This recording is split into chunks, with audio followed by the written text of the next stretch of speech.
Just keep it real. This is for y'all real people out there. This is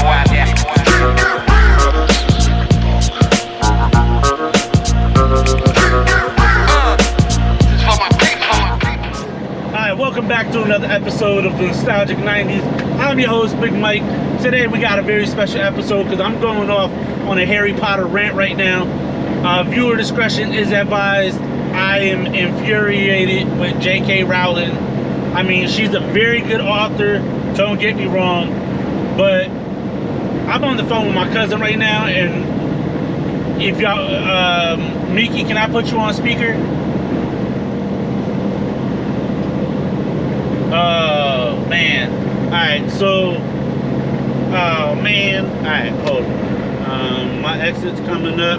Alright, so basically the discussion was,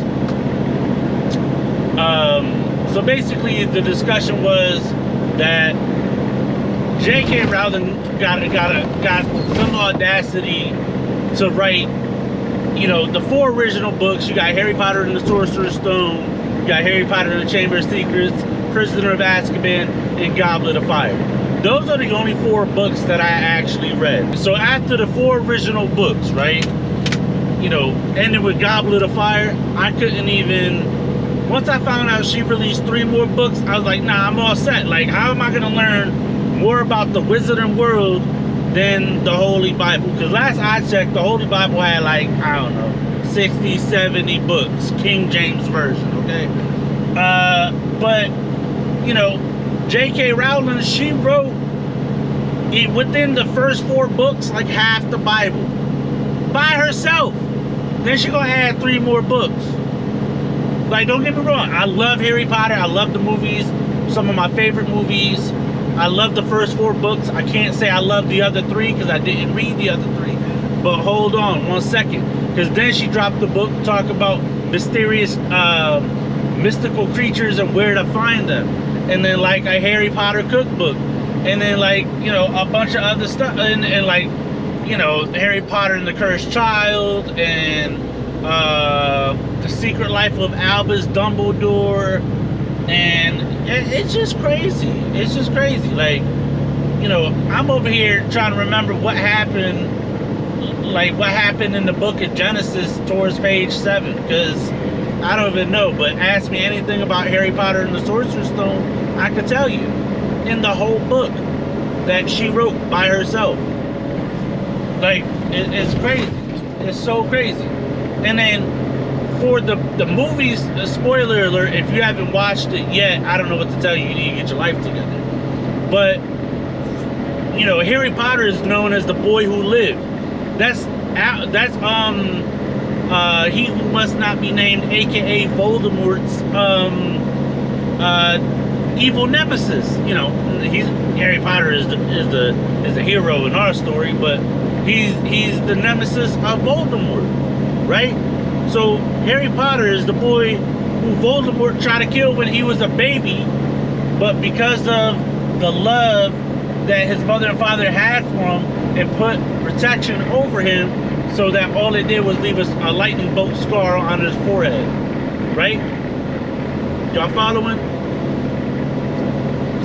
Alright, so my cousin just said she's following too. Y'all can't hear her, but I can hear her. But she does some work with some heavy machinery, so it's very loud where she's at, but that's okay. So what I don't understand, I gotta put this AC on. I'm starting to heat up. You know what I don't understand is, how is it, again, spoiler alert, how is it that Neville Longbottom, who's not even the boy who lived, is the guy that killed Voldemort?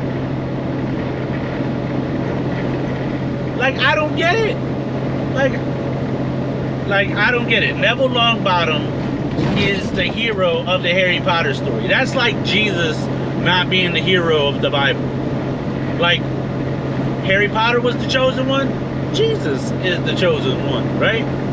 And then that's like some dude named, you know, Ezra being the hero of the Bible. It's not even Jesus. Like, oh, okay, that's how that goes. So, I mean, yeah, props to J.K. Rowling, but I just gotta say it couldn't be me. There's no way, like, and y'all look at her hands. If she ain't got carpal tunnel and arthritis by now, she's not the one who wrote those books. Mark my words. Mark my words, because there ain't no way. And, you know, you think that the finished book of Harry Potter and the Sorcerer's Stone, okay, you think that Harry Potter and the Sorcerer's Stone, the published book, was the first and only draft of that book? Mm-mm. What about Chamber of Secrets? Mm-mm. What about Prisoner of Azkaban? What about Goblet of Fire? Nope. So think of how many times she done wrote the book, rewrote it again, and then had to write it in a way that it made sense for the movie, all the while skipping a lot of the details that were in the books but were not in the movies. Like, you know, like the Lord of the Rings. I never read the books. I think the movies are kind of long and drawn out, but that's not to say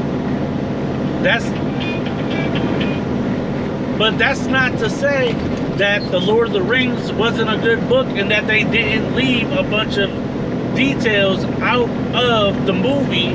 But just think of the script that you think the directors and the writers of the movie, like, she is the writer of the movie. She's the writer of the book. She's the author of the book.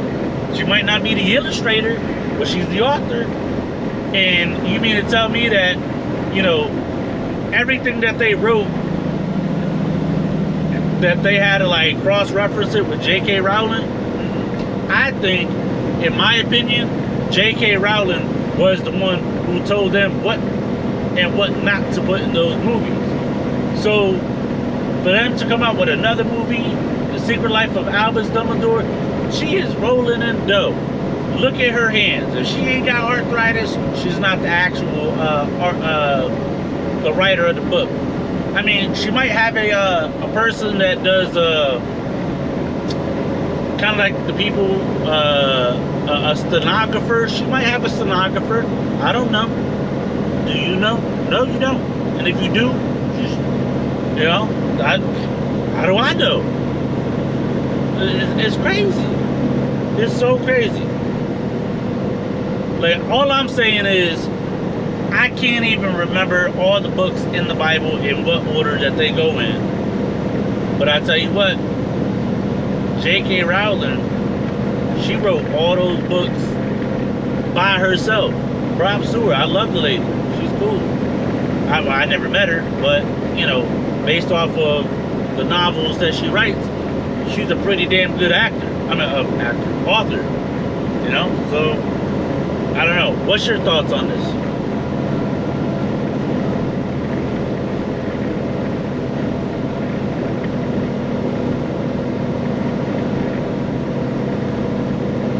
Alright, well, y'all let me know what y'all think down in the comments section. Miki, what's your thoughts?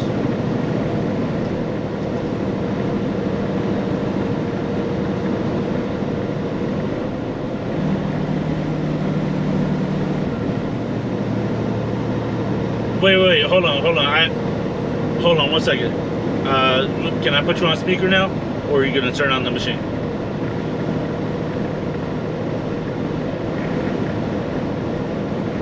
Okay, so you were saying what?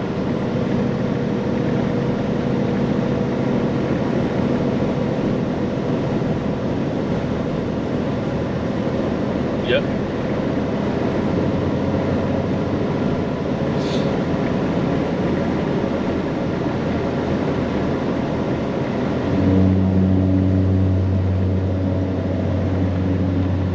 So basically what my cousin is saying is that the way that they wrote the Bible in itself is, and like, we're not really trying to compare the Bible to Harry Potter books. Don't be mistaken. We're just saying, like, how difficult it, we're just comparing apples and oranges here. Yeah, I mean, I guess in a way it's like the language is so much different, but you got to understand that the Bible was translated from different languages to what we know as English. So, for instance, in Spanish, something might sound totally different than what it sounds like in English. I don't know. I don't speak Spanish to tell you, but if I did, then I would say that yeah, that's true. But from what I know, from what Spanish-speaking people tell me, it sounds way different. But what she's saying is that the Bible and the way that it was written, the Bible and the way that it was written,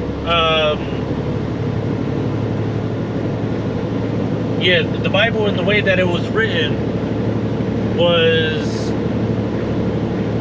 different than how we speak, and you almost always need to read a translated version for us to understand it.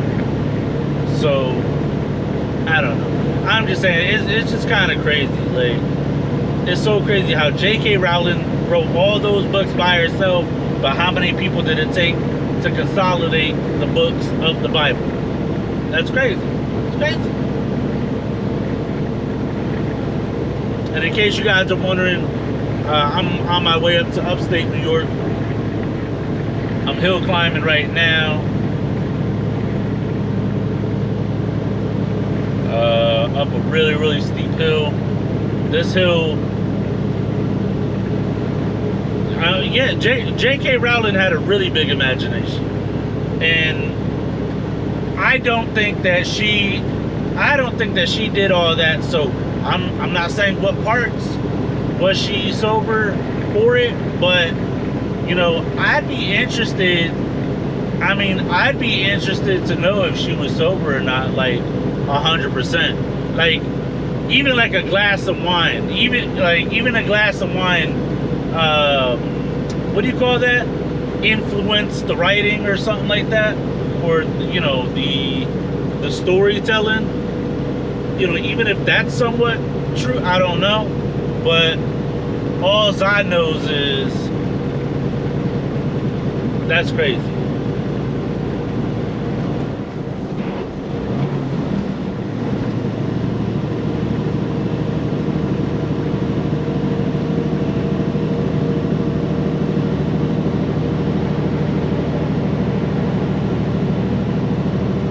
I don't know. We don't talk about religious stuff.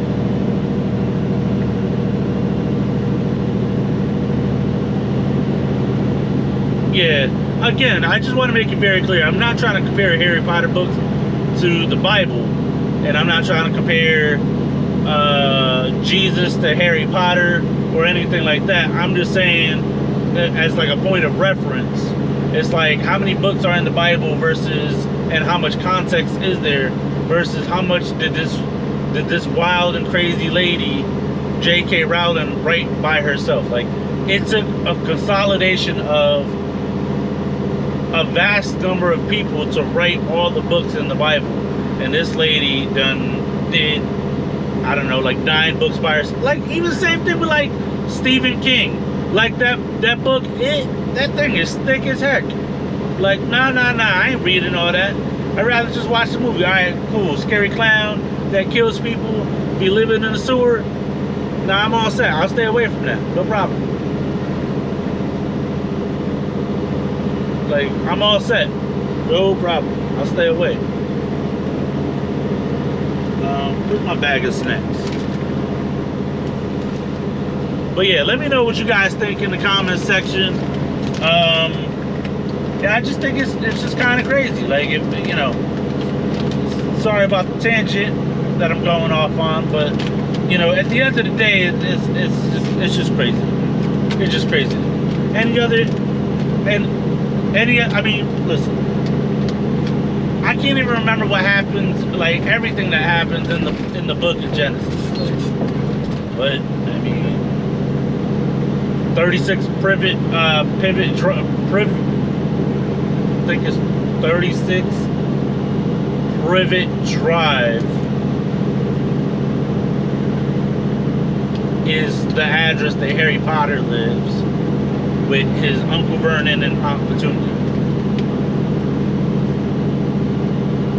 And he lived in the cupboard under the stairs.